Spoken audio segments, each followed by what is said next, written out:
Hello everyone, this is Sergeant 274 here, and today we're taking a look at the Bandit knife. This is at plus 15. You can see there at plus 15 it's a dex scaling, also has the nice bleed buildup.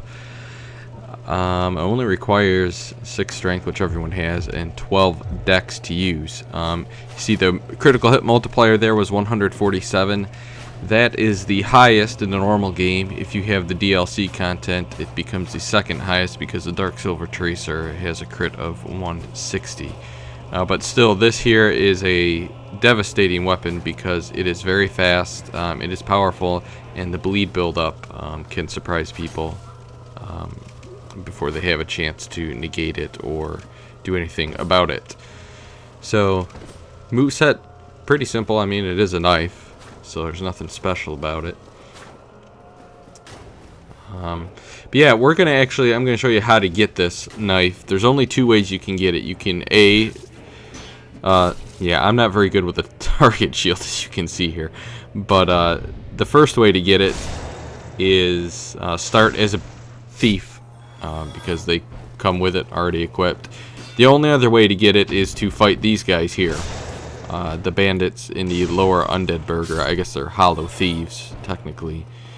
And they can drop it. Excuse me.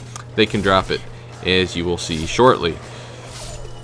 But you can see how quick those attacks are. Very good damage.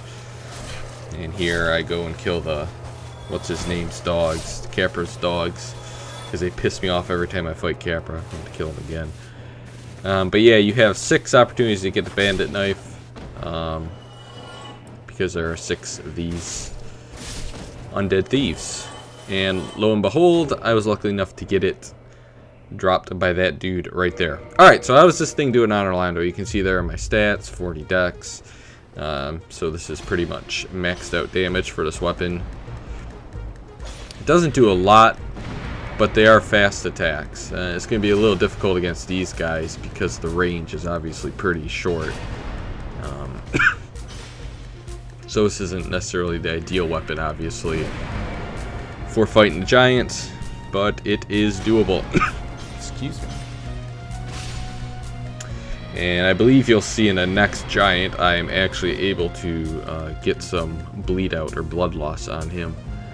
But first, take care of the Silver Knight up here with it. Two-handed R2 there. Killed him in 3 shots, not too bad. Here, I forgot to do how to do a plunging attack, apparently. I landed on him instead. But here you can see all those two-handed R1s and that bleed build up there. Really does damage. Alright, so here we are. This is where the weapon shines in critical attacks, obviously. A normal backstab, 751 damage. And a normal parry and riposte, 947 damage. So it is very nice. This guy, a two-handed riposte, 975.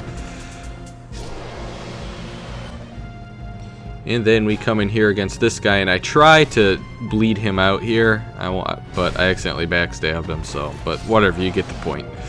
Alright, now with the Hornet Ring. So let's see what this bad boy does with even more critical hit damage, or a boost to the critical hit damage. If I can ever get behind this guy. Oh my goodness. A 976 on a normal backstab. So it's basically what a normal parry and riposte does. A backstab with the Hornet Ring does the same amount of damage. And then a parry and two-handed riposte, 1267. That is very good. I don't have any weapon buffs for this, so I just used some charcoal pine resin to show that it can be buffed. Obviously, it would do more damage than what I'm doing now if you had Dark Moon Blade, Sunlight Blade, or Crystal Magic weapon, but still. Bandit knife is very, very good. Very good weapon. So, that's it. Thank you all for watching. I do appreciate it. See you next time. Goodbye.